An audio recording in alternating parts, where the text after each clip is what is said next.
어제 문재인 대통령이 국가인권위원회 위상을 강화하라는 지시를 내렸었죠. 그런데 경찰을 꼭 집어서 인권 개선안을 마련하라라는 메시지를 던졌는데요. 사실상 검경 수사권 조정을 위한 초석 마련이 아니냐 이런 얘기들이 나오고 있습니다. 14년 전 미완에 그렸던 이 검찰개혁 본격적으로 시동을 거는 건지 자세히 좀 생각해 보겠습니다. 자, 경찰대학교 교수 출신이시죠. 더불어민주당 표창원 의원 전화 연결해서 입장 직접 들어보겠습니다. 표 의원님 안녕하십니까? 네, 안녕하세요. 예, 문재인 대통령이 경찰의 인권 개선 요구를 먼저 하지 않았습니까? 네네. 이 부분은 어떻게 보셨어요? 어떤 의미라고 생각하십니까? 매우 적절하고 가장 필요했던 조치라고 생각이 되고요. 예. 우선은 지난 정권에서 발생했던 백남기 농민 사망 사건이라든지, 예. 지속적으로 국민들께서, 불편을 제기하셨던 경찰의 지나친 정보통신, 검열이라든지, 또는 수사와 법집행 과정에서 국민들의 어떤 민원 제기라든지 인권 침해에 대한 우려 목소리가 컸죠. 그 부분에 대해서 개선은 당연한 것이고요. 특히 예. 국가인권위원회 조사에 따르면 우선 수용시설, 구금시설과 복지수용시설 다음으로 세 번째로 인권 침해 소지가 많았던 것이 경찰이었고요.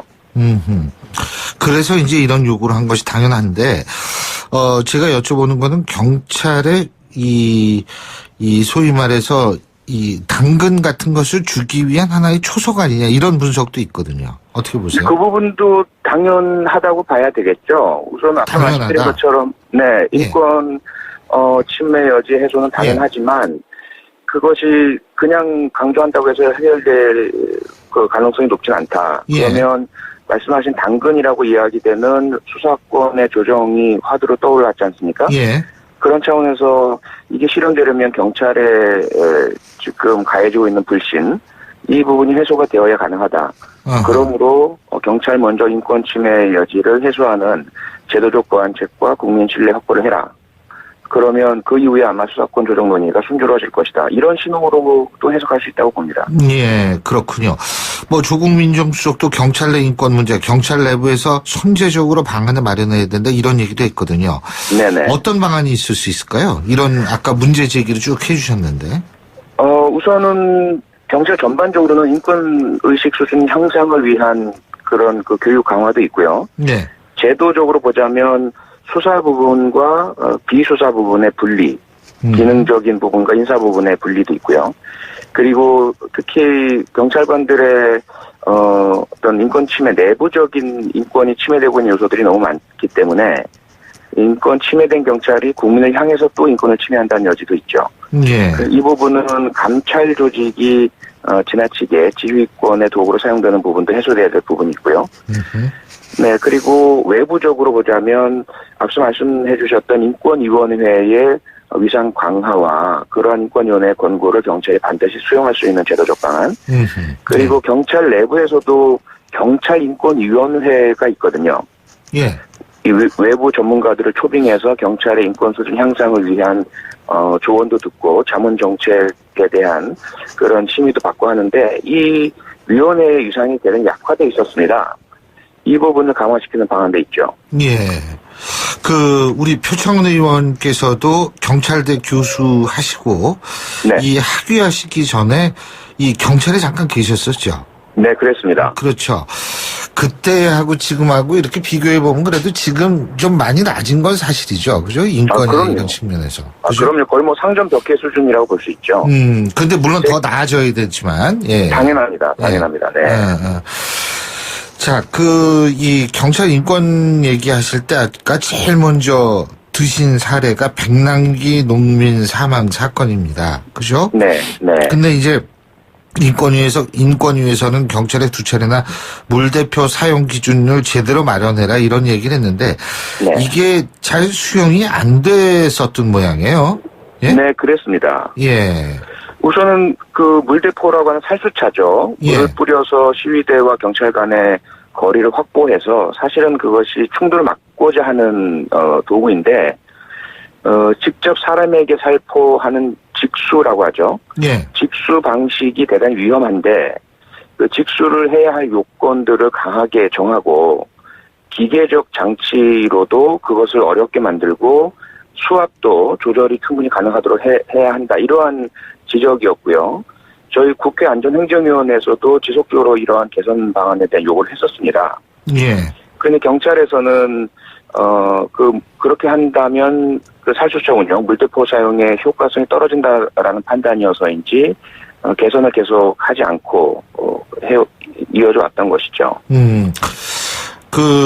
어쨌든 이유가 어떻게 됐던 간에 인권위에서 백남기 농민 사망 사건 이후에도 물대포 실태를 점검을 하라고 권고를 했는데 경찰 쪽에서는 사실상 묵묵부답이었다. 이게 그래도 최소한도 어떤 제스처는 취해야 되는 것 아닌가라는 그런 얘기도 나왔던 것 같아요. 네, 그렇습니다. 어떻게 본다면 백남기 농민 사건이 상당히 상징적인 사건이었고, 예. 그리고 경찰이 잘못했다라고 인정하고 있지 않은 사건이고요. 예. 아울러 검찰의 수사가 진행되어야 하는데 수사가 전혀 진행되지 않고 있는 고발 사건이고요. 예. 그러다 보니까 경찰 측에서는 정권 교체 전에는 그런 물대포의 개선 사항을 검토한다는 것 자체가 그 사건의 경찰의 잘못을 인정하는 모습이 되지 않느냐. 그래서 아예 그 부분은 그 정권 교체가 될 때까지는 전혀 대응하지 않고서 버티기를 해온 것으로 보고 있습니다. 그럼 지금 정권 교체가 됐으니까 이제 반응을 보이겠네요. 네, 그럴 것이라고 기대하고 있습니다. 근데 진상규명이 지금 가능하다고 보십니까? 새롭게 진상규명을 했을 경우에? 네, 일단 그 사건에 대해서 초기 경찰의 감찰 조사가 이루어졌거든요. 예. 그런데 그 내용들이 전혀 공개되지 않고 있고요. 예. 검찰의 수사가 이루어진다는 이유 때문이었죠. 예. 그런데 검찰은 수사를 미루고 있는 상태였기 때문에 예. 지금 그 초기 경찰 감찰 조사 내용이 공개가 되고 검찰이 그야말로 독립적으로 이 사건의 수사를 개시하게 된다면 왜 그런 일이 발생했고 어떤 지휘관이 어떤 지시를 내렸고 이런 부분들이 다 규명될 수 있으리라고 보고 있습니다. 예. 자, 그리고 우리가 이런 얘기를 하게 되는 이유가 이 이유 중에 하나가 검경 수사권 조정 얘기를 하다가 나온 건데 네. 이 수사권 조정이라는 게 수사는 경찰이, 기소는 검찰이 이게 핵심 맞죠? 그렇습니다. 네. 근데 이제 일각에서는 지금 기소권도 예를 들면 교통이라든지 이런 문제는 경찰이 실제적으로 행사하고 있다 이런 얘기도 있거든요. 그리고 실제로 대부분의 수사는 경찰이 하고 있다 이런 주장을 검찰 쪽에서 이런 주장도 검찰 쪽에서 나오고 있는데 어떻게 보십니까? 네, 앞서 말씀하신 교통 등의 경미 범죄는 주로 즉결 심판이라고 해서 예. 너무 사안 경미하고 처벌에 대한 부분도 미약하기 때문에 판사에게 직접 경찰이 송치하는 형태이죠. 예. 이 부분은 수사하고는 직접적인 관련이 없고요. 예. 두 번째로 대부분의 사건 통계적으로 98% 정도로 집계가 됩니다. 경찰이 수사를 하는데 그래서 더 문제인 거죠. 그런 현실인데도 형사소송법은 그럼 경찰은 모든 수사에 있어서 검사의 지휘를 받아야 한다라고 정해두고 있다 보니까 검찰이 필요하다면 예를 들어 자신들과 연관된 사건이거나 유착된 비리 같은 경우는 경찰의 수사에 직접 개입을 해버립니다. 예. 그래서 재수사 지휘를 한다든지 혹은 사건 자체를 이첩하라고 한다든지 예. 그런 부분들이 실제 우리 사회에서 문제가 돼서 우병우 사건, 진경준 사건, 국정농단 사건으로 이어진 것이거든요. 그렇기 때문에 현실을 법제화하고 실질적인 통제 장치를 갖추는 것이 훨씬 비리의 방지, 인권 보호 이런 부분에 유리하다고 볼 수 있는 거죠. 그러니까 경찰이 수사하는 게 98%군요. 예? 네, 실질적으로 그렇습니다. 실제 그러니까 이게 법하고 실제하고 유리가 돼 있다 이 말씀이시죠? 네, 그렇습니다. 네. 그렇군요.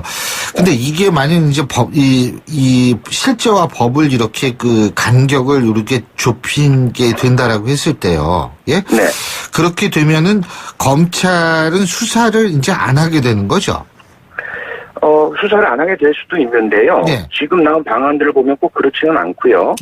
지금 청와대 안은 2차적 혹은 보충적 수사권을 검찰에 둔다라고 하고 있습니다. 그건 무슨 말이냐면 경찰의 수사가 혹시라도 미진할 경우는 검찰이 추가 보완 수사를 할 수도 있고요.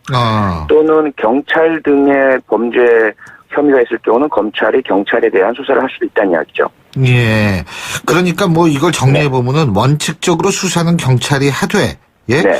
그런데 이게 미진한 부분이 있을 경우에는 검찰도 수사할 수 있다. 이 정도로 정리할 수가 있겠네요. 네, 현재는 그렇게 정리하시는 게 맞다고 봅니다. 아, 네. 그렇군요. 아니, 왜냐하면은 또, 예, 검찰에도 이 수사관 분들이 계시잖아요. 그렇지 맞습니다. 않습니까? 네. 그러니까 이분들이 또 이게 굉장히 그 어떤 불안해하지 않을까. 그런데 뭐 2차적 수사, 보충 수사 하면은 더군다나 지금 98%가 되면은 뭐 그렇게 이분들의 신분에 크게 변동이 생기진 않을 것 같다. 이런 결론도 될 수 있겠네요. 네네, 맞습니다. 그리고 일본 같은 경우는 바로 그러한 제도인데요. 예. 도쿄지검 특수부란 곳에서 예, 재벌 등에 대해서만 특화된 수사를 합니다. 예.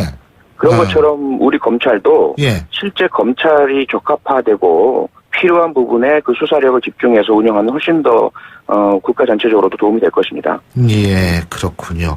네. 알겠습니다. 그 공수처 얘기 좀 잠깐 좀 여쭤보겠습니다. 간단하게.